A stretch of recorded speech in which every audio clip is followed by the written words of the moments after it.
Well, welcome once again to an episode of Business Ahas. I'm here with my friend Mary Collum, and I'll tell you, Mary and I have been friends for years and years and years. We've never actually worked together, but we work kind of almost in the same exact space. If you think about it from a perspective of the term friendly competitor, she works for a company called Arizona Growth Advisors. She's an independent consultant, but she provides services very similar that we provide at Board Developer. Some people will always say, well, why would you have somebody like you're involved with, you're friends with, and they're a competitor? I'm like, gosh, guess what? There's plenty of fish in the sea, right, Mary? Absolutely. Yeah, plenty of fish in the sea.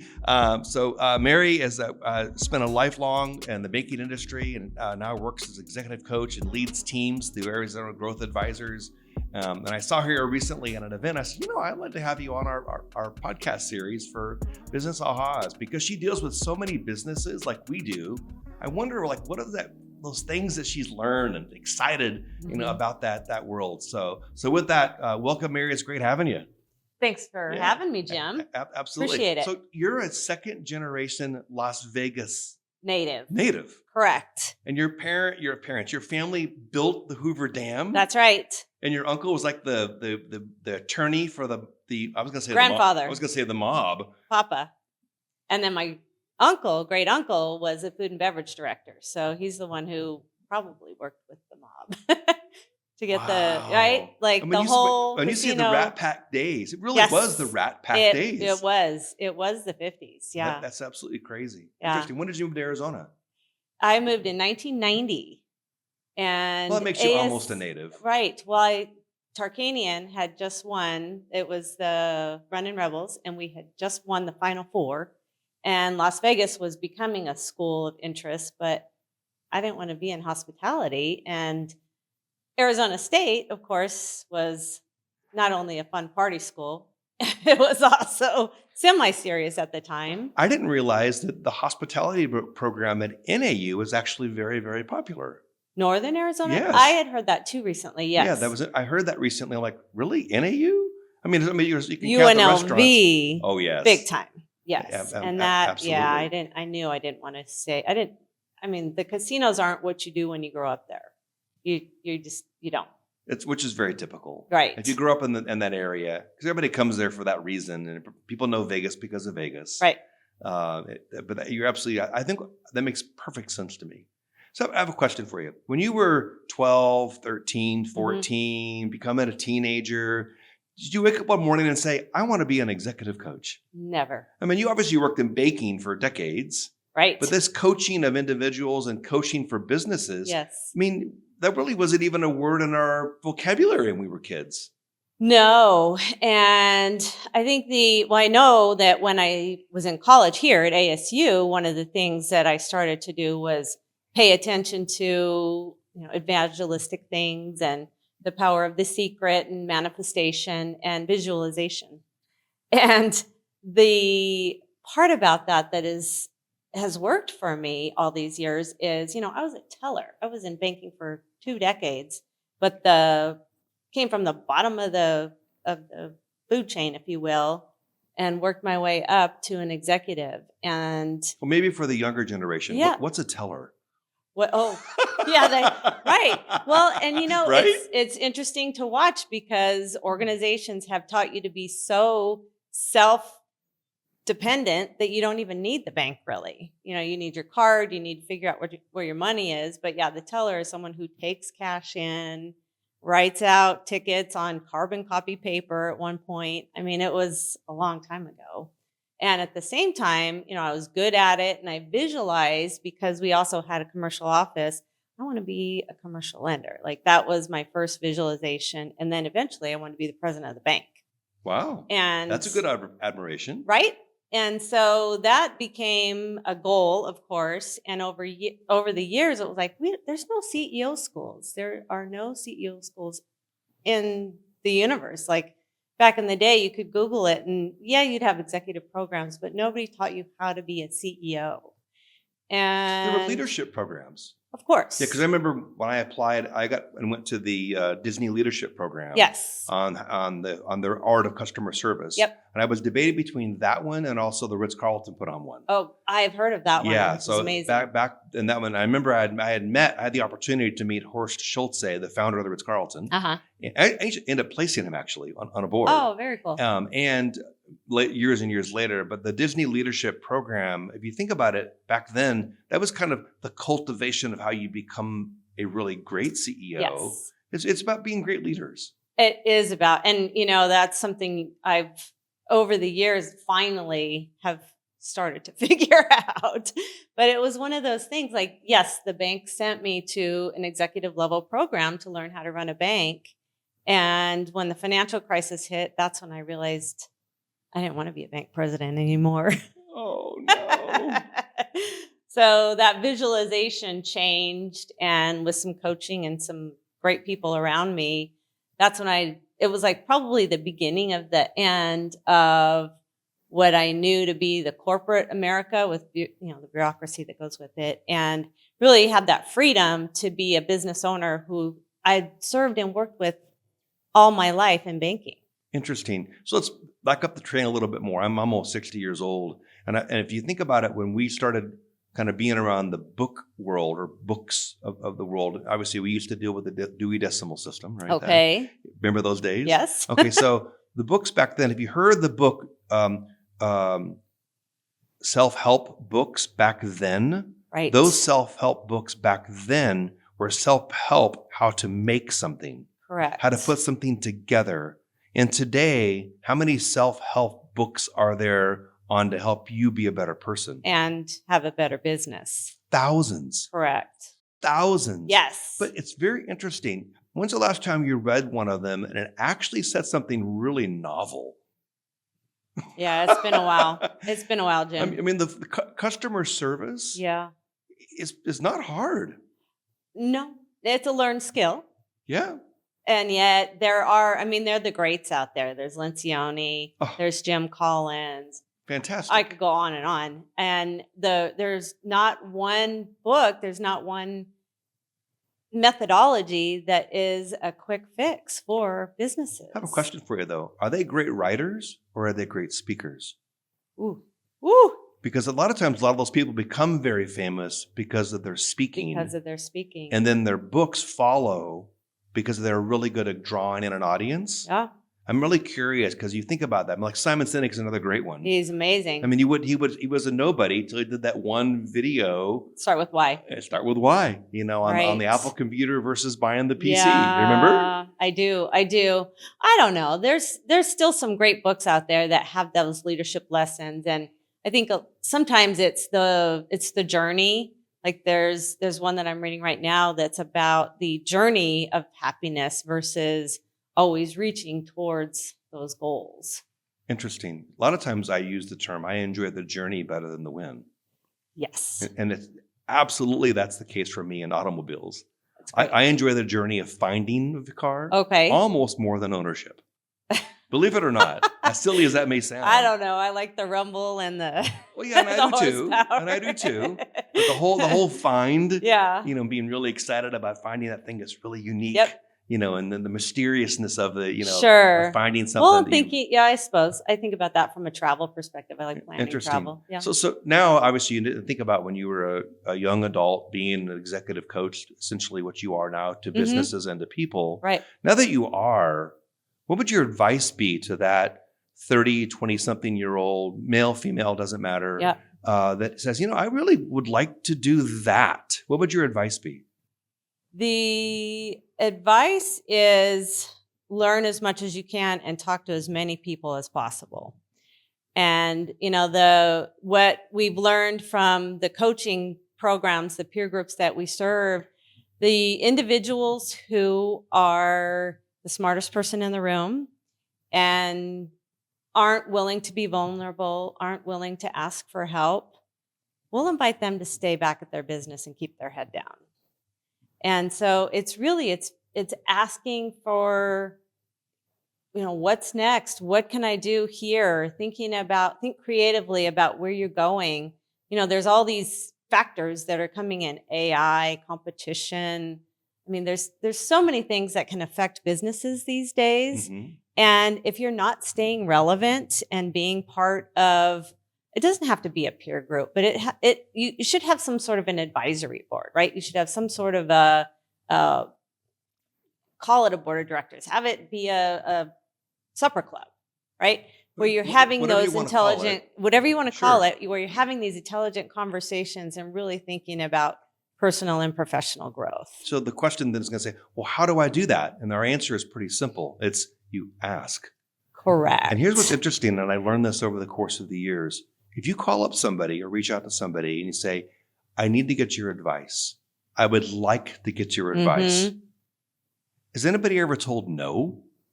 Right. No. No. I mean, everybody loves to give advice. I remember my granny, and she's near and dear to my heart. She called me one day and she said, I need you. I need your help. And I was like, oh, what is it? And it's one of those things, like, people inherently want to help. So your advice then to that younger generation is ask, meet as many people as they can. Yes. Ask for advice. Right. But then do something magical when you ask for the advice. Listen.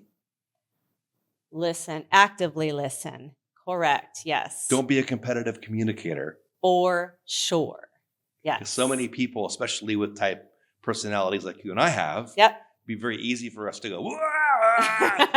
But in reality, we have to use God-given 2 of these versus 1 Right. of these, right? Yes. Be self-aware. Take the assessments. Figure out who you are, really. And listen to the results. Right. No matter what the assessment is, because all of them are pretty similar. Oh, yeah. At the end of the day. For sure. Sure. So in the role that you have now with AZ Growth Advisors and the other organizations you provide executive coaching Mhm. with, what is the kind of themes you're seeing out there today in businesses? Same as before, or have things changed?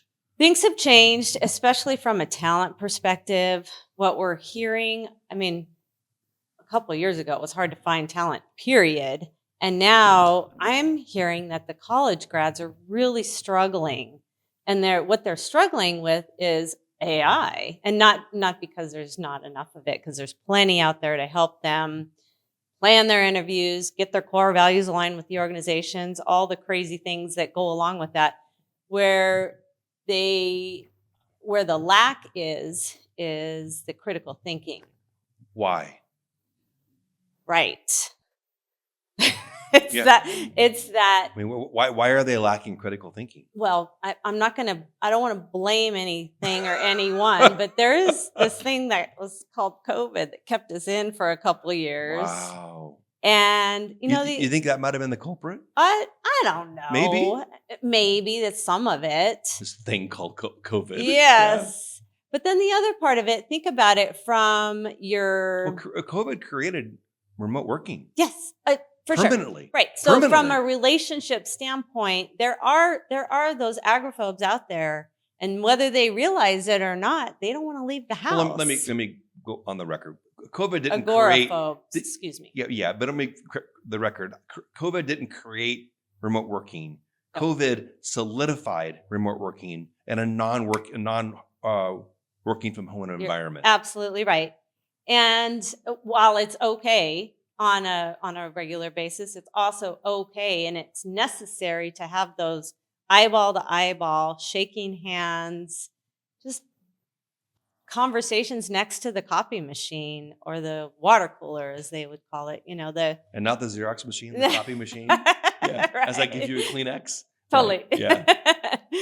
Well, that's interesting. Let's fast forward then, Mary. Today, in the environment that you provide services to businesses, is there anything out there that you would see that would be like current themes with CEOs or companies? You mentioned a minute ago the workforce development and what's happening with the workforce. Anything else that you've noticed that's new? I mean, political, not political, it doesn't really matter.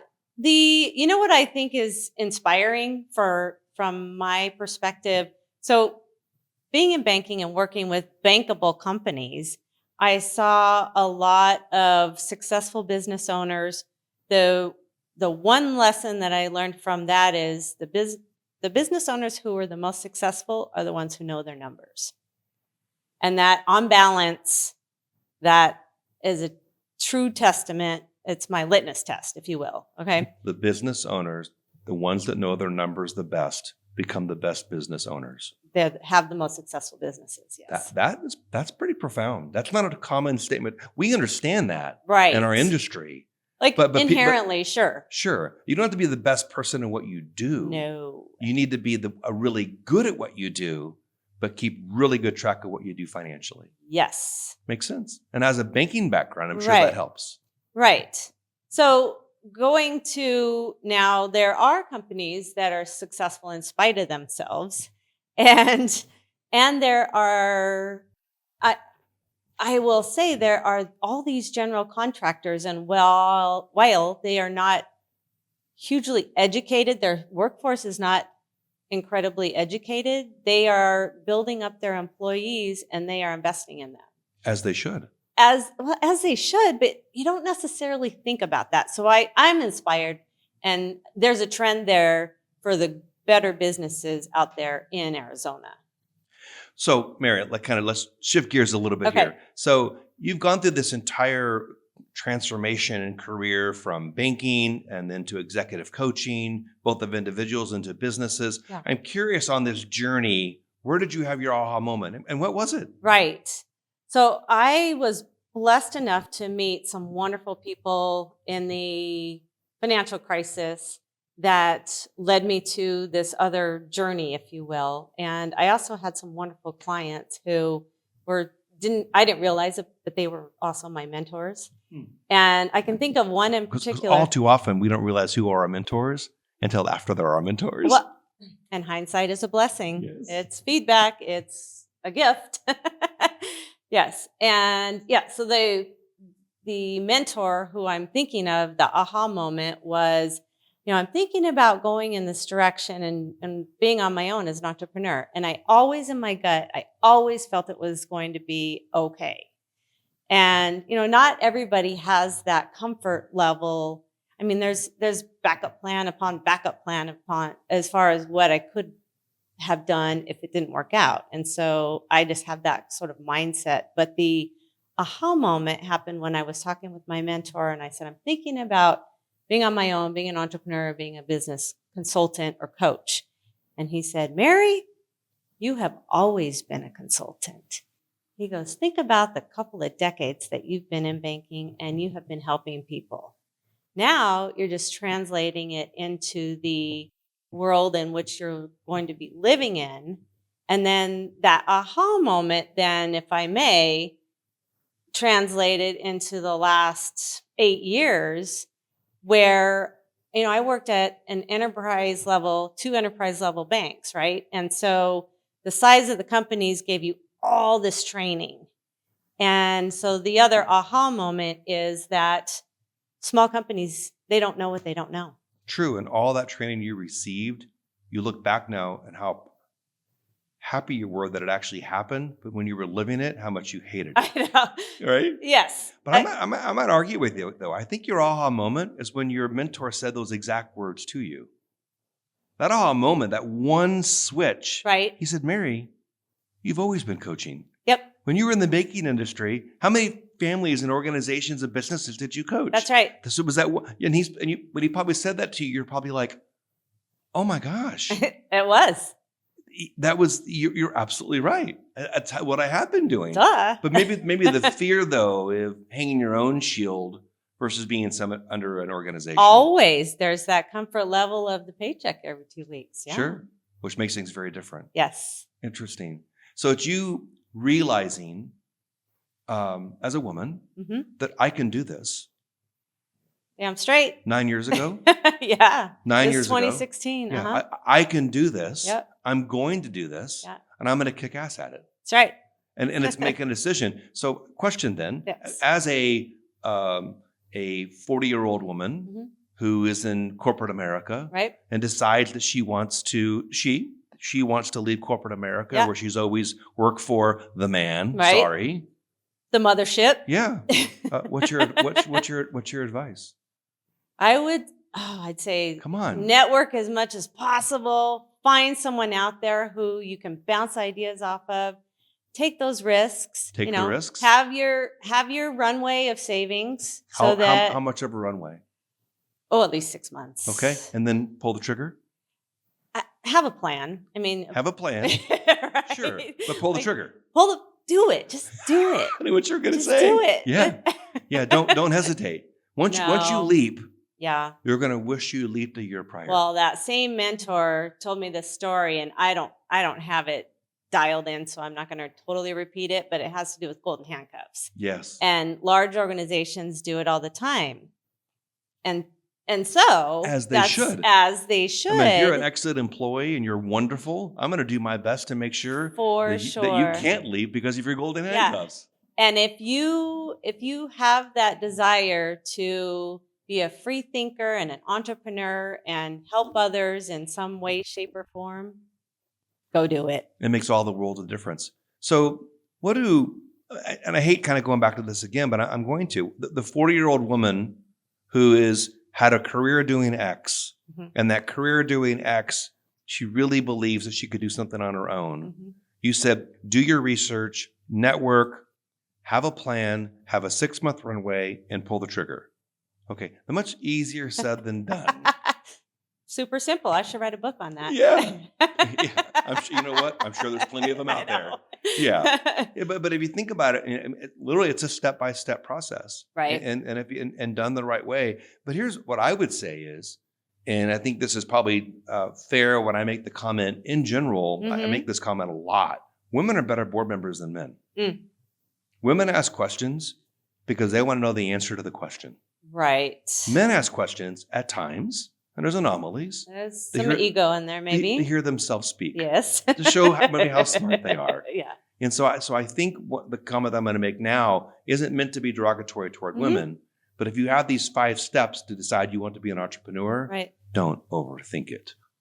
Because very, very true. Because I think more so women than men are overthinkers. Well, and fair? Is that fair? Absolutely. Okay. In fact, we think and I'm just going to, this is a blanket statement, but a lot of times women think that we need a certification, that we need some sort of schooling in order to do that next thing. Oh, wait a minute. Your master's degree is in what?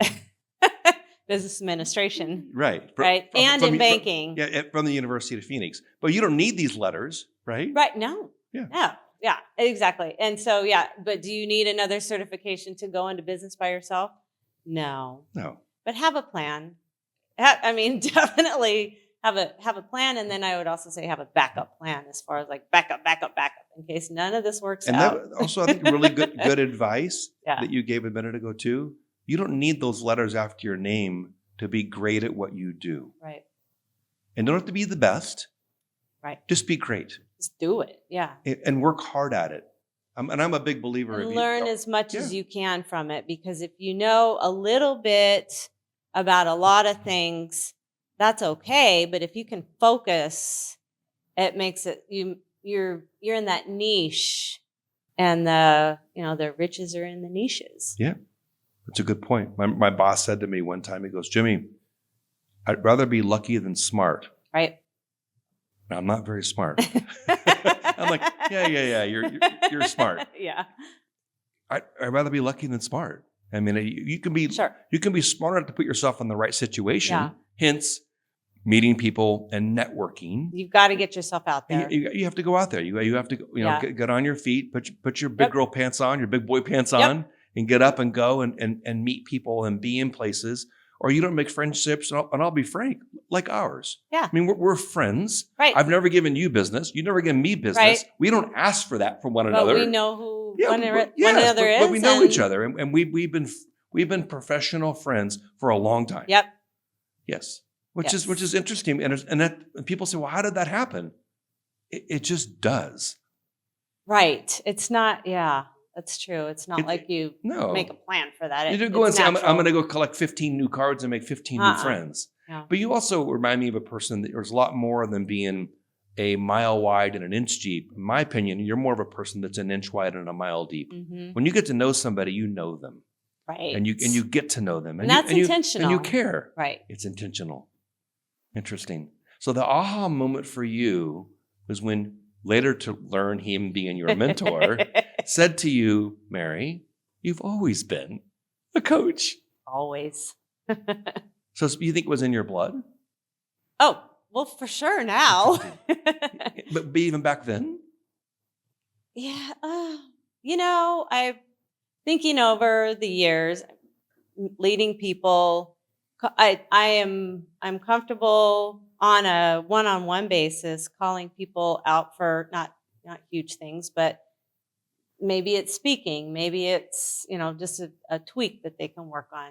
So yes, I'd say. Oh my gosh, Mary, thank you so much. Thank you, It's Jim. great having you. I'm glad you came in and glad you agreed to be on the show. Oh, And terrific opportunity. Yeah, and I think it's a lot of fun because I think people, in my view, anybody that really has a desire to be an entrepreneur, and the term entrepreneur, now there's degrees in entrepreneurship, right? But back in the day, there wasn't. And for those individuals that are trying to really, what is going to be that next thing for them to push them over? My advice is do what Mary did. Find yourself a mentor, ask the question, and if it makes logical sense and you go through those 5 steps that we just made up right today, We did. you're going to write a book on, then they can do that. Yeah. Perfect. Nice seeing you. Nice seeing Yeah, you. absolutely. So life as an entrepreneur, being somebody that chooses to kind of jump out of corporate America and go into becoming a business consultant, because that's what I am and that's what Mary is. But I think Mary's story is unique. And you might think, well, no, a lot of people do the same exact thing. No, a lot of people think about doing the same exact thing, but they don't actually do it. So in this case, to understand if you have the ability to have that runway, like Mary said, have the right type of mentors, and then make the decision, pull the trigger and make a decision to make a change in your life. And I think that Mary is a living testament now, the last 9 years, having an incredibly successful career and being able to help thousands of employees, hundreds of businesses, dozens and dozens of CEOs and making a difference in their lives. I can't thank Mary enough for being on the program today. So from all of us, from Board Developer and our Business Ahas, until next time, and hope you enjoy the show.